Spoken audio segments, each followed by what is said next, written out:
지속가능 발전을 쭉 해오면서 느끼는 거는 결국은 사람이라는 생각이 듭니다. 그리고 왜 그러냐면요. 저는 아까 소개했습니다만 과거에 김대중 정부 3년, 노무현 정부 5년, 이명박 정부 2년, 10년 동안 이 지속가능 발전 업무를 했습니다. 대통령 보좌하면서 했는데 결국 이 시스템의 문제라기보다도 사람의 문제 이런 것들이 있고 여러분들이 지속가능 발전 교육을 끝까지 챙겨갈 수 있다는 대한민국의 이 지평은 엄청나게 확산시킬 수 있겠다 이런 생각을 합니다. ESG 관련해서 몇 가지 자료를 가지고 왔어요. 사실은 이거 할 때 여기 지금 이성경 교수님 가셨죠? 이성경 교수님 때문에 제가 아주 힘들었습니다. 이때 이건 2005년도예요. 2005년도에 우리 그때 국가지속위원회가 뭘 했었냐면요. UN 지속가능 발전 교육 10년을 위한 국가추진 전략 이걸 해야 된다. 그러니까 DSE 들어보셨죠? 이때 유엔이 하면서 우리나라가 이렇게 했어요. 저거를 왜 그랬냐면 이성경 당시 국가지속위원님께서 이거 꼭 해야 된다 해서 요약을 저희 정리를 해서 이제 보고를 했어요.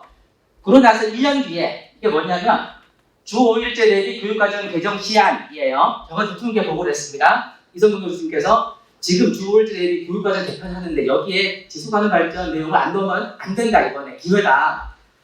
제가 뭘 알았나요? 그렇게 말씀하시니까 이제 교육부 부르고 막 한 거죠. 그래서 뭘 했냐 보시면은 지속위의 검토 배경, 그 다음에 지속가능 발전 교육의 개요, 새 교육과정의 지속가능 발전 교육 핵심 내용, 그리고 새 교육과정의 지속가능 발전 교육 반영 방안, 주요 교과별로 검토 의견, 그리고 이제 그 다음에 프로그램 핵심 내용 해설서 이렇게 해서 대통령께 보고를 드렸죠. 그 다음에 이 교과서가 전면 개편된 거예요. 지금 아이들이 다 배우는 게 이때 기틀을 마련해 놨던 것 때문에 그렇더라고요. 정말 사람이라는 그러니까 어떤 전문가들이 정말 애정을 갖고 일을 하면 그리고 거기에 함께하는 사람들이 모이면은 이거를 바꿀 수 있다는 것을 실제로 느꼈었죠. 2006년이고요. 그러고 나서 몇 달 뒤에 지속가능 발전 교육 실행 방안이라는 것을 만듭니다. 저게 이제 소관부처가 지속가능 발전위원회였고 협조부처가 교육부 환경부예요. 교육부하고 환경부가 저거를 못하겠다는 거예요. 자기들이 주관해가지고. 그러니까 이제 어디서 하냐? 그러니까 천상 저희 지속위가 할 수밖에 없었죠. 지속위에서 이제 제가 저 업무를 맡게 되는 거죠. 그래서 이때는 제가 교육 TF 팀장이었을 텐데요. 그래서 저거는 국무회의에서 확정을 했습니다. 어떤 내용이었을까라는 건데요. 이렇게 지속가능 발전 교육에 대한 기반 구축, 인식 확산, 그다음 제도 개선 몇 가지 좀 있었습니다. 저 때 들어갔던 내용 중에 하나가 ESG 교육 인정 이런 부분들이 있었죠. 이게 2006년부터 10년까지 가는 건데요. 그러다가 요 아래 거는 뭐냐면 2009년도 2월 26일 날 마지막으로 제가 작성했던 보고서예요. 이때는 제가 이제 우리 홍보팀장으로 이때는 발령이 됐었는데요. 이때도 이 홍보팀에서 이 업무를 담당했었습니다. 요거는 어떤 거냐면 마지막으로 일단은 국가지속위가 이제 정리되는 걸로 국무회의에서 이제 의결이 되고 나서 이거를 다른 이제 소관부처로 넘겨주기 위한 마지막 페이퍼예요. 요거는 교육부하고 한국 유네스코위원회에 이제 전달하기 위해서 만들었던 거였거든요. 그동안의 지속가능 발전 교육의 추진 현황과 과제, 지금까지 뭘 했고 앞으로 뭘 해야 된다. 우리 해야 될 게 이런 거였는데 여기까지는 해놨는데 앞으로는 여기서 마감을 하겠다. 그래서 이거를 당시에 유네스코 위원회에 직접 찾아와서 교육부는 전달을 했는데 교육부도 알았다. 이건 그 다음에 자기들이 하겠다 했는데 잘 안 될 것 같잖아요. 그래서 아예 힘들면은 한국 유네스코 위원회에 전적으로 바뀌어라. 그래도 괜찮다. 그래서 유네스코 와서 이제 모든 자료를 이게 저희가 두 가지예요. 하나는 모든 자료를 대통령 교육관실로 다 넘깁니다. 넘기고 그리고 그걸 사본이 또 있죠. 사본은 그대로 이제 유네스코 위원회에 넘겨드리고 근데 정말 감사했던 거는 당시 이제 조우진 교육팀장님과 강상규 그때 전문가이시가 그러실 거예요. 이 두 분이 이거를 받아들고 유네스코 위원회에서 끝까지 한번 해보겠다 그랬었어요. 그랬었고 이성경 교수님께서 여기 또 위원장 맡으셔가지고 이 정책이 흔들릴 줄 알았더니 정말로 끝까지 가더라고요. 그래서 처음에 만들었던 이런 과정들이 결국은 이걸 끝까지 지키고자 하는 분들이 계시면은 가는구나라는 거. 이 자리에 계셨던 우리 공직자분들, 그 다음에 선생님들, 또 학자분들 이런 마음을 끝까지 가져가시면 어떨까라고 생각을 합니다. 사실 뭐 주거는 발전은 다들 알고 계시는 거라서 제가 다시 한번 설명드리지는 않겠습니다. 다 아시는 거잖아요. 그런데 몇 가지 한번 생각을 해볼게요. 아직도 이제 여러 가지 분들이 고민을 합니다. 주거는 발전이란 뭐냐. 근데 우리가 1986년도 유엔에서 정의했던 이런 거, 미래 세대의 필요를 조회하지 않으면서도 현 세대의 필요를 충족시키는 발전. 통상들이 말하잖아요. 근데 이거를 여전히 어렵더라고요. 그래서 저희가 당시에 국가지속에서 어떻게 정리했냐면 경제사회 환경의 균형 잡기. 여기에 이제 미래 세대를 위한 미래 세대와 함께하는 경제사회 환경의 균형 잡기. 하다 보니까 그런 게 있어요. 그런 환경 정책으로 쏠리는 이런 판단 많이 하시는 저는 그게 지극히 정상이라고 생각합니다. 왜냐하면 개발 중심으로 왔던 이 사회가 균형 잡으려면 항상 환경 쪽에 힘을 실어줄 수밖에 없고 사회 쪽에 힘을 실어줄 수밖에 없는 거죠. 저는 지금 지역에서 이거를 주거의 발전은 너무 환경적인 거 아니야? 저는 이렇게 생각을 해도 그거는 우리의 변화의 과정이라고 생각을 합니다. 이 단계 넘어가면 결국은 이렇게 가게 되거든요. 자, 아래처럼 이런 발전이죠. 과거에 정말 경제 성장을 위해서 환경 훼손 했고 사회 갈등 참 많았죠. 근데 환경 훼손을 복원하는 비용, 사회 갈등을 치유하는 비용, 사회적 비용을 따져봤더니 경제 성장을 과실을 상쇄하는 이런 일들이 있었죠. 그래서 결국은 조화롭게 발전해야 되는 거고, 근데 조화로운 발전만큼 되게 애매한 말, 또 사기처럼 들리는 말이 없잖아요. 조화로운 발전, 어쩌자는 건데, 그래서 나온 것이 이거죠. 경제사회 환경 중에서 환경이라는 것을 중심에 두고 판단하고 경제 부분은 추후에 판단해서 절대 실패하지 않는다는 것이 서구 유럽의 역사였고 우리나라도 저런 거를 그대로 볼 수 있죠. 반대로 경제적인 거를 먼저 생각하고 환경과 사회 문화를 무시했을 때 판단했던 거는 지금까지 실패한 역사가 늘 있었습니다. 우리나라 잠깐 볼까요? 새만금 간척 사업, 자원 간척 사업 비슷한 시기에 계획됐어요. 순천만 간척 사업까지요. 비슷한 시기에 계획이 됐는데 지금 보세요. 어떻게 달라지는가? 경제적인 것만 따져서 했던 물론 이건 제가 직접 업무를 했던 그 사안입니다. 경제적인 것만 따졌던 새만금 간척 사업은요. 내후년까지 2단계 사업까지 하면 22조가 들어가요. 근데 지금 뭐가 달라졌죠? 33.9km짜리 방조제 하나. 여전히 30년째 공사하고 있어요. 30년째. 그러면은 서천은 어떻게 됐죠? 서천은 1조 300억이 들어갔어요. 갯벌이 내려가는 대신 다른 걸로 하자. 그래서 서천 생태원 국립환경생물자원관 만들어졌죠. 여기 어때요? 연간 수백만 명이 다녀가는 곳으로 바뀌었죠. 환경을 생각했을 때 달라지는 모습이 결국 환경을 고려했는데 사람들이 모여들고 경제가 살아나고 이런 것들이 있었죠. 거꾸로 했던 거는 어떤지 여러분들 잘 아실 것 같습니다. 제가 지속가능 발전 기본법을 그때 처음으로 만들었던 사람이긴 해요. 그러다 보니까 나중에 이명박 정부에서 녹색성장 기본법을 만들어라 라고 해서 미션을 받고 제가 추하는 여기를 만들었었거든요. 근데 와장창 깨졌어요. 대통령한테. 왜 깨졌냐면 법이 지속가능 발전 기본법은 당시 22조 간단합니다. 원래 기본법은 그래야 되는 거예요. 정책법인 거예요. 근데 이제 저탄소 녹색성장 기본법 같은 경우는 굉장히 강력하게 만들라는 미션이었던 거. 저는 간단히 만들었던 그런 빠지고 이제 일이 진행이 좀 됐었습니다. 이때 보면 두 가지 법을 보면은 경제 환경 아우르는 거 녹색성장 얘기하죠. 환경과 사회를 아우르는 거 녹색사회 환경 정의 이런 거 있죠. 우리가 미세먼지 배출원에 가장 강력한 게 화력발전소잖아요. 근데 화력발전소가 인천 앞바다 영흥도, 당진, 삼천포 다 있죠. 우리 전국에 60개 화력발전소 중에 30개가 충남에 있어요. 30개 중에 또 10개가 당진에 있고요. 또 10개가 태안에 있고요. 미세먼지 배출이 다 똑같나요? 다 다르죠? 수도권의 목숨은 굉장히 소중해서 서울이 수도권에 있는 거는 엄격하고요. 지방에 있는 거는 느슨합니다. 이게 환경 정의 측면에서 바람직하지 않죠? 이 이유는 수도권 대기법이 따로 있어서 그런 겁니다. 이걸 다 맞춘 게 필요하죠. 그런 것들, 경제와 사회를 아우르는 것, 사회적 경제, 균형 발전 이렇게 생각하실 때 이거는 어떻게 정리했냐면 당시에 이명박 정부 때 국가지속위하고 국가녹색성장위원회 두 개 있었어요. 두 개에서 이렇게 정리를 했던 거죠. 지금은 이게 탄소중립기본법으로 이제 바뀌었습니다. 자, 지속가능 발전이라는 말을 지속 가능성 얘기를 엄청나게 많이 씁니다. 그죠? 많이 쓰는데 일반 대중들도 요 세 가지 범위에서 벗어나진 않아요. 가장 많이 쓰는 게 이거죠. 조직 또는 비즈니스의 생존 능력. 굳이 영어로 쓰면 뭐 비아빌리티 정도? 자, 그 수준 맞을까요? 이런 거 있고요. 가장 많이 쓰죠. 그 다음에 사회적 가치의 지속적인 창출, 지속가능 발전 교육, 혹은 지속가능한 사회적 경제 정책, 지속가능한 복지 정책. 이 사회적 가치를 꾸준히 창출하는 거 컨티뉴티, 굳이 영어로 하자면요. 그러고 나서 우리가 말하는 거는 서스테이너빌리티죠.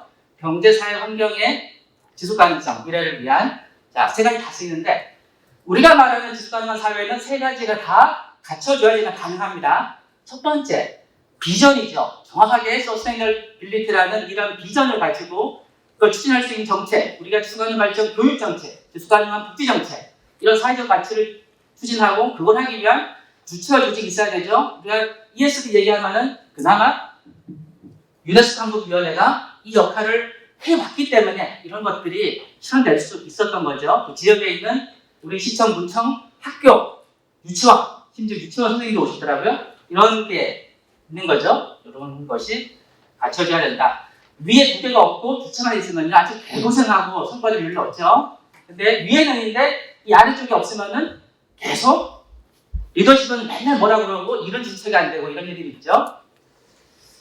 자, 지금 유엔과 모든 조직은 여기에 맞춰서 열심히 굴러가고 있습니다. 모든 것은 지속가능 발전을 통하죠.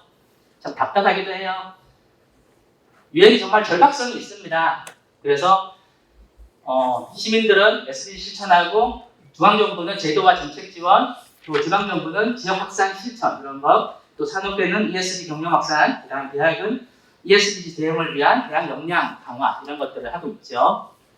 이거를 했던 큰 지점은 아실 거예요. 2015년을 기점으로 세상은 전 세계의 기조는 바뀌었어요. 그게 둘 다 2015년에 있었던 일이죠.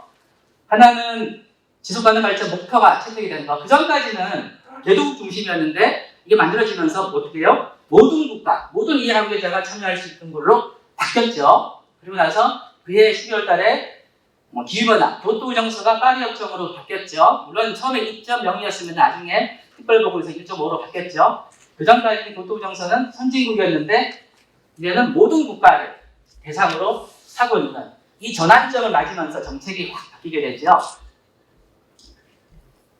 네, 요새 이제 K-팝 스타를 청출동시켜가지고 유엔이 확산시키고 있습니다. 정말 난리가 났죠. 에스파가 아시죠? 에스파가 2달 전에 유엔에서 연설을 하면서 지속가능 발전 목표에 관심을 가져주세요. 그리고 유엔, BTS 말할 것도 없고, 블랙핑크가 유엔 지속가능 발전 목표 홍보 대상인 건 다 아시죠? 지난해 블랙핑크가 홍보 대상 뭘 했죠? 지난 1년 동안 캅26 지속가능 발전 기후변화 협약 당사국총회의 홍보 대사가 블랙핑크였어요. 이렇게 그들이 이렇게 K-팝 스타들을 정말 출동시켜서 했던 이유가 바로 이 지속가능 발전 확산시키기 위한 노력. 이거 아니면은 세상이 앞으로 우리를 감당하기 어려울 거다. 그래서 이제 멸종됐을 때 쓰는 말이 있죠. 우리가 뭐 주라기 대각기축 있고 우리 인류도 곧 멸종한다. 이름이 뭐예요? 그때가 인류세 벌써 여기까지 지금 하고 있는데 우리는 인간은 참 신기해요. 뻔히 알면서도 내 불편한 걸 참지 못해가지고 결국은 시험관의 개구리처럼 죽어가는 모습이 있는 거죠. 뭐죠? 저기 우리 영화 중에 그 코로나19를 영화로 만들었던 게 뭐죠? 컨테이전 영화 보신 분 손 들어보실래요? 컨테이전. 아, 예. 별로 없으시네요. 사람들이 이래요. 컨테이전 영화 한번 보세요. 지금 저기 어디지? 그 넷플릭스 이름 다 있습니다. 컨테이전 영화 보시면요. 11년 전에 나왔어요. 어때요? 보시면은 지금하고 똑같습니다. 우리 11년 전에 이미 알았어요. 이런 세상이 온다는 걸. 그런데 어떻게 했죠? 올해 이 기후변화 정부 간 패널에서 발표했던 보고서입니다. 기후역량 적응 취약성에 관한 보고서를 발표했는데요. 가난한 사람, 가난한 국가, 가난한 지역에 더 가혹한 기후변화 이런 얘기를 했죠. 우리가 실제로 이번에 경험을 했지 않습니까? 하나 왔을 때 어떤 일이 생겼는지. 이러니까 유엔에서도 또 강력하게 얘기합니다. 2030년까지 목표였던 지속가능 발전 목표 달성 가능할까? 다들 위기를 가지고 있죠. 2019년도에 세계 정상들이 다 모여서 회의를 했어요. 4년 만에 다 모였는데 그날 정상들에게 보고됐던 내용 이대로 가다가는 안 될 것 같습니다. 그래서 어떻게 해요? 10대 행동 방향 공약으로 표현하죠. 이것을 채택을 합니다. 그래서 그 이듬해 한참 논의하면서 안 되겠다. 10년 동안 앞으로 유엔 SDG를 위한 10년 행동이라고 유엔이 발표를 했죠. 그래서 어디서든 모두가 참여해서 긴급하고 대담한 조치로 새로운 혁신과 해결책을 모아내야 된다. 그 중심에 사실은 지속가능 발전 교육이 있죠. 인식하는 만큼 행동하게 되어 있지 않습니까? 그리고 올해 나왔던 지속가능 발전 보고서입니다. 여기에서 보면 아직 여러 가지 위기감들이 더 감지가 되고 있습니다. 대학들 평가를 하는데 예전에는 단순히 논문 발표 실적, 교수대 학생 비율 이런 것들로만 있잖아요. 이제는 영향평가에 여기에 지속가능 발전 목표 이용을 위해서 어떤 거를 하는지 이제는 포함을 시키고 있는 상황입니다. 그래서 대학들도 많은 노력을 하고 있죠. 요거는 우리가 SDG를 추진하는 데 있어서 요새 ESG 많이 하죠. ESG가 SDG와 ESG, UN 글로벌 컴팩트가 연결되어 있는 모습을 봅니다. UN 글로벌 컴팩트는 2010년이죠. 그때 채택이 돼서 이렇게 4개 분야 쭉 진행되고 있고, 그 다음에 ESG, 그 다음에 지속가능 발전 목표 이렇게 다 연관되어서 하고 있다는 것 다시 한번 확인을 해주시면 될 것 같고요. 지난해 GRI가 이게 GRI는 국제 표준이에요. 우리가 글로벌 주간 경영 보고서 이런 거 만들 때 표준이 되고 있거든요. 여기서 GRI 지침을 개정했는데요. 어떻게 바꿨냐면 GRI 기준만 따라서 하면은 지속가능 발전 목표가 다 체크될 수 있도록 이렇게 바꿔놨습니다. 이런 게 있고요. 우리나라도 ESG 정책을 위해서 한참 펼치고 있죠. ESG가 2개 측면이죠. 경영 측면에서 하는 거 있고 또 하나는 투자자 측면에서 하고 있죠. 한참 이게 되고 있고요. 이게 원래는 2006년도에 유엔에서 PRI가 책임 투자 원칙 이것이 채택이 된 게 2006년이었어요. 코피 아난 사무총장이 중심이 되어서 캘리포니아 연금 이렇게 시작이 쭉 모여가지고 했는데 ESG를 이때부터 한 게 가능하냐 논의하다가 15년 정도 유예를 두면 되지 않을까요? 그래서 그게 시점이 2021년쯤이죠. 그런데 그 세계적인 가장 큰 투자사인 블랙록의 레리 핑크가 공개적인 서한을 보내죠. 우리가 투자할 때 어떤 거요? 탄소 중립에 기여하는지를 살펴보겠다. 이런 순간 펴지게 됐죠. 어찌됐든 투자자 관점에서 하는 것들 이 2가지가 지금 산업계에서는 굉장히 확산되고 있죠. 또 사회적 가치 평가를 하는 여러 가지 툴 도구들이 있어요. 이거 하는데 보세요. 사회적 가치 이거가 있는데 이거가 SDG와 어떻게 연결이 되어 있고 그리고 그거에 대한 출처는 ISO 26000 이런 것들 정확히 다 얘기하고 지표가 GRI 몇 번과 연결되는지를 이렇게 만들어 놨죠. 이제는 이 지속가능 발전 목표, ESG, 사회적 가치 이것이 함께 가는 그런 세상이 됐죠.